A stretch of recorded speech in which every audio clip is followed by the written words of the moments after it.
नमस्कार, स्वागत है आप सभी का सी न्यूज भारत में और मैं हूं आपके साथ ज्योति श्रीवास्तव। वक्त हो चुका है यूपी बुलेटिन का। इस यूपी बुलेटिन में बात होगी बरेली की, जहां बोजीपुरा क्षेत्र में एक व्यक्ति ने अपनी जमीन पर अवैध कब्जे और रास्ता बंद करने को लेकर प्रशासन से कार्यवाही की मांग की, जहां दबंगई और गुंडागर्दी का आरोप है। मामला क्या है, इस रिपोर्ट में देखिए। बरेली के थाना भोजीपुरा क्षेत्र के गांव घुड़समपुर में सुभाष चंद्र ने अपनी जमीन पर अवैध कब्जे और रास्ता बंद करने की शिकायत उप जिलाधिकारी से की। सुभाष के अनुसार उसकी जमीन का बंटवारा बाबूराम और उसके पुत्रों के साथ पहले ही हो चुका था, लेकिन बाबूराम और उसके परिवार ने दबंगई दिखाते हुए उनकी जमीन पर कब्जा कर लिया और अब अवैध निर्माण कर रहे हैं। विरोध करने पर सुभाष को जान से मारने की धमकी दी गई। सुभाष ने प्रशासन से अवैध कब्जा हटाने और आरोपियों के खिलाफ सख्त कार्यवाही की मांग की है, ताकि उन्हें न्याय मिले और क्षेत्र में शांति भी बनी रहे। क्या नाम आपका? सुभाष चंद्र। सुभाष जी, क्या मामला है ज़मीन का जो आप अवैध कब्जा कर रहे हैं लोग बाग? ये जो है ज़मीन सभी इसमें सहखातेदार हैं, जिसमें एक सहखातेदार बाबूराम जी हैं। बाबूराम इस पे लगातार कब्जा करने की चेष्टा कर रहे हैं। अच्छा, हाँ, ठीक। और इसका बंटवारा हो चुका है। उन्होंने मुकदमा डाला था, मुकदमा वो हार गए। फिर उसके बाद उन्होंने बंटवारा किया 2023 में। उसके बाद लगातार कब्जा करने की चेष्टा कर रहे हैं। अच्छा, अब आपको क्या जान के खतरा है? हाँ बिल्कुल, मुझे हर वक्त जान माल का खतरा बना हुआ है। तो कई बार हमला भी कर चुके हैं कोई। अच्छा, इसकी शिकायत आपने शासन प्रशासन से की? हाँ बिल्कुल, कई बार की है। कोई कार्रवाई नहीं है? कोई कार्रवाई नहीं हुई है। आप क्या चाहते हो? बस न्याय चाहते हैं कि हमें हमारी जगह मिल जाए। इस पे जो है कड़ी से कड़ी कार्रवाई हो जाए उसके खिलाफ। कौन कौन लोग हैं ये? बाबूराम, यशपाल, श्रीराम, हरपाल, धर्मवीर और उसके घर की औरतें सभी। अच्छा, गांव का क्या नाम है आपके? घुड़समसपुर। थाना कौन सा लगता है? थाना भोजीपुरा। जी, क्या नाम है आपका? जी, मेरा नाम शिव सिंह है। कहाँ रहते हैं आप? मैं घुड़समसपुर रहता हूँ। शुभ सिंह भाई, ये जो ज़मीन का अवैध कब्जा लोग कर रहे हैं, जी, क्या है पूरा मामला? ये ऐसा है ना, ये बाबूराम हैं और हरप्रसाद हैं, चोखेलाल जी हैं। तीनों लोगों का ऐसा खातेदार है। आपस में इनका बंटवारा हो गया है। बाबूराम ने कोर्ट में एसडीएम का मुकदमा भी चलवाया था, वो हार गए। फिर इनने आपसी सहमति से फैसला करके और इधर उधर जो है बंटवारे इनके आपस में हो गए और बुनियादी भर गई, आपस में रहने लगे। सुभाष के से बाबूराम लगातार बुनियाद भरी जगह पर चेष्टा करता है अवैध कब्जा करने की। इसी को लेके विवाद है और कोई बात नहीं। तो उसकी आपने शिकायत शासन प्रशासन से की? हाँ, लगातार शासन प्रशासन शिकायतें कर रहे हैं। अभी तो कोई और कार्रवाई नहीं? झूठे आरोप लगाते रहता है। अभी तो कोई कार्रवाई विशेष नहीं हो पा रही है। अच्छा। बरेली से सी न्यूज संवाददाता मुकेश सिंह की रिपोर्ट। कन्नौज में प्रभारी मंत्री रजनी तिवारी ने सरकार के 8 साल पूरे होने पर पत्रकारों से बात करते हुए बताया कि गरीबों को आवास और शौचालय मिले, शिक्षा का स्तर सुधारा गया। उन्होंने और कौन सी उपलब्धियों पर प्रकाश डाला, आइए इस रिपोर्ट में दिखाते हैं। कन्नौज में यूपी सरकार के 8 साल पूरे होने पर प्रभारी मंत्री रजनी तिवारी ने पत्रकारों से बात करते हुए योगी सरकार की प्रमुख उपलब्धियां बताईं। उन्होंने कहा कि प्रधानमंत्री ने गरीबों को आवास और हर घर शौचालय प्रदान किया है, शिक्षा के स्तर में सुधार आया है और नकल विहीन परीक्षा कराई गई है। प्रभारी मंत्री ने बताया कि पहले नकल माफिया वोटों के जरिए सौदा करते थे। कलेक्ट्रेट सभागार में 3 दिवसीय कार्यक्रम की शुरुआत हुई, जिसमें योगी सरकार की 8 साल की उपलब्धियां विभिन्न माध्यमों से प्रस्तुत की जाएंगी। चीज़ें बताई, हमारी सारी चीज़ें, बहुत सारी चीज़ें बताई जो हम प्रथम स्थान पे रहे। ये उपलब्धियां हैं हमारी। हर व्यक्ति को आवास मिले। ये हो सकता है किसी के लिए छोटा हो, लेकिन जिसके पास आवास नहीं है, जिसके पास शौचालय नहीं है, जिसका जो बच्चा स्कूल नहीं जा पा रहा, जिसको सुविधाएं नहीं मिल रही, बेहतर काम व्यवस्था, हमारे लिए तो ये सारी चीज़ें बहुत बड़ी चीज़ें हैं जिसको नहीं मिल पाती। उत्तर प्रदेश आपने देखा था कैसी हालत थी, किस तरह के अपराध हुआ करते थे। हमने लोगों में विश्वास जगाने का काम किया है। अपराधियों में भय है कि अगर हम कुछ करेंगे तो उत्तर प्रदेश में योगी आदित्यनाथ जी के नेतृत्व में सरकार काम कर रही है, बक्से नहीं जाएंगे। बेहतर कानून व्यवस्था ही विश्वास जगाने का हमने काम किया, और जब हमने विश्वास जगाया है तभी हमारी बेटियां, हमारी बहनें आगे बढ़ रही हैं काम करने में के लिए। आज हमारे यहाँ लोग निवेश लेकर के आ रहे हैं, हमारे यहाँ वो लोग अपने उद्योग लगाने का काम कर रहे हैं। तो इससे हमारे यहाँ लोगों को रोजगार मिल पा रहा है। हमारी एक तरफ अर्थव्यवस्था तो बढ़ रही है, साथ साथ लोगों को रोजगार मिलने का काम हो रहा। तो ये सब बहुत विशेष कार्य ही है।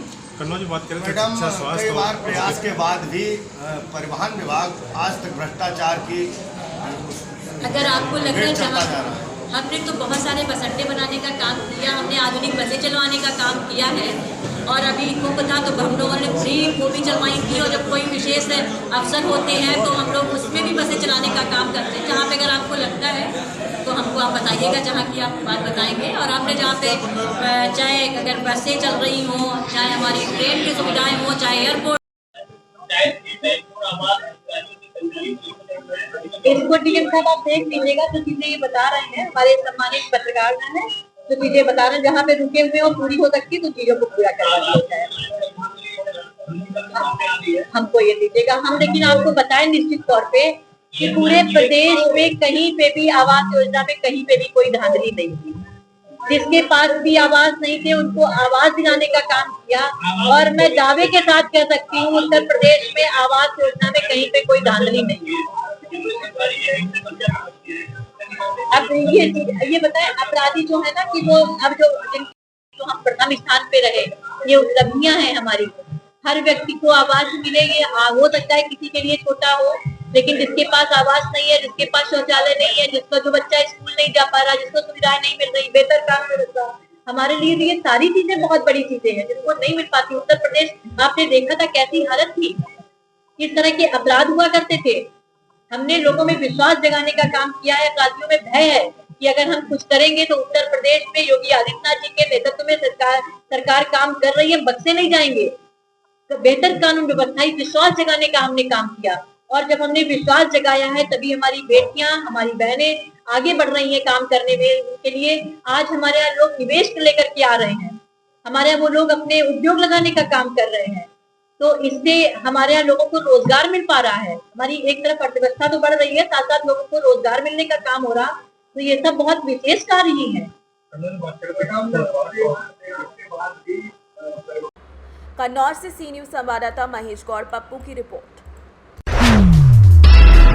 कन्नौज में ARTO इज्जिया तिवारी और PTO ने विशेष अभियान के तहत परमिट शर्तों का उल्लंघन करने वाली 3 बसों को सीज किया और 5 बसों का चालान किया। साथ ही मॉडिफाइड साइलेंसर वाले 2 पहिया वाहनों के खिलाफ भी कार्यवाही की। आखिर प्रशासन इस मामले में कैसे काम कर रहा है, इस रिपोर्ट में दिखाते हैं।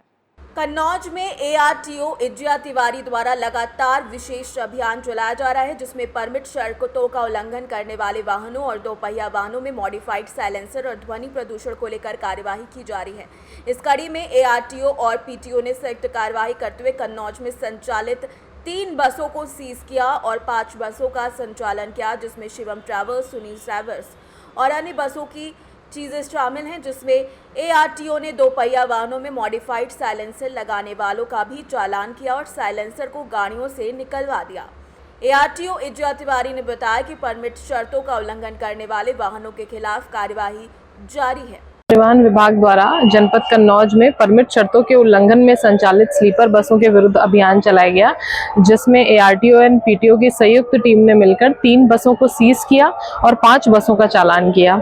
उसी प्रकार कई बार उच्च अधिकारियों के माध्यम से निर्देश मिल रहे थे कि मॉडिफाइड साइलेंसर लगाकर मोटरसाइकिलें संचालित होती हैं जो ध्वनि प्रदूषण फैलाती हैं। तो इस प्रकार की 5 मोटरसाइकिलों का चालान किया गया और 2 मोटरसाइकिलों के साइलेंसर जो है वो सामने ही निकलवा कर सीज किए गए।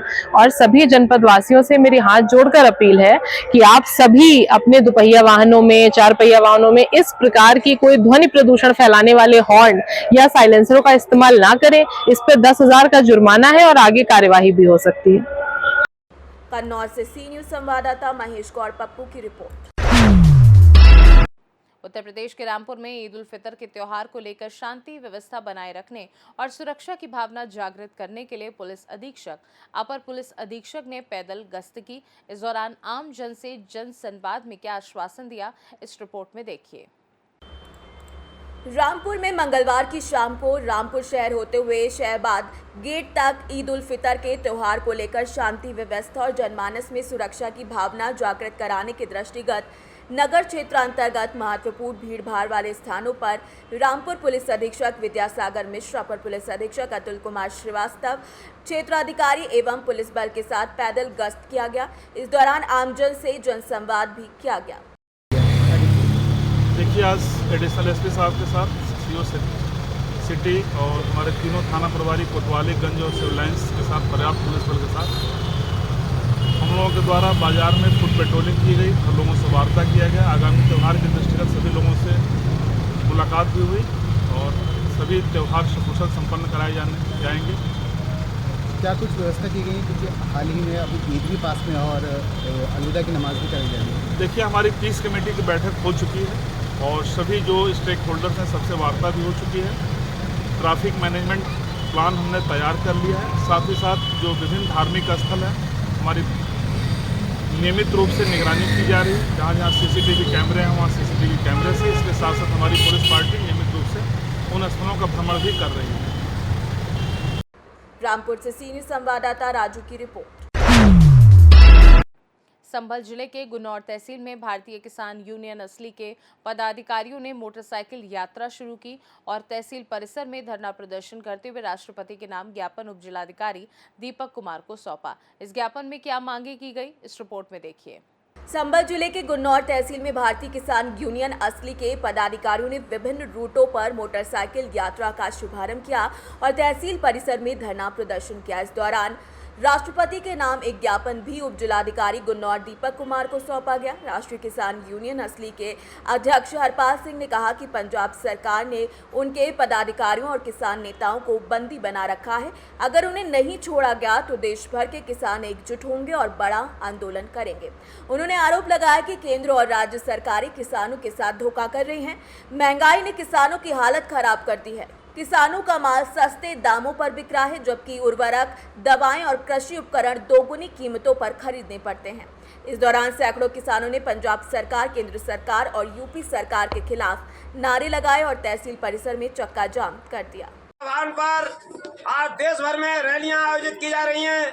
भगवंत मान सरकार के पुतले फूंके जा रहे हैं और जब तक हमारे एक एक नेता को नहीं छोड़ा जाएगा तब तक हम इसी तरह से आंदोलन करते रहेंगे। आज हम लोगों ने गुन्नौर में मार्च निकाल करके सरकार को चेतावनी भरा ज्ञापन दिया जा रहा है। राष्ट्रपति जी के नाम संबोधित ज्ञापन उपजिलाधिकारी गुन्नौर को दिया जाएगा और समय सीमा के अंतर्गत हमारे राष्ट्रीय लीडरों को नहीं छोड़ा गया तो यहाँ का हिंदुस्तान का किसान सड़कों पर उतरेगा और हिसाब किताब बराबर करेगा।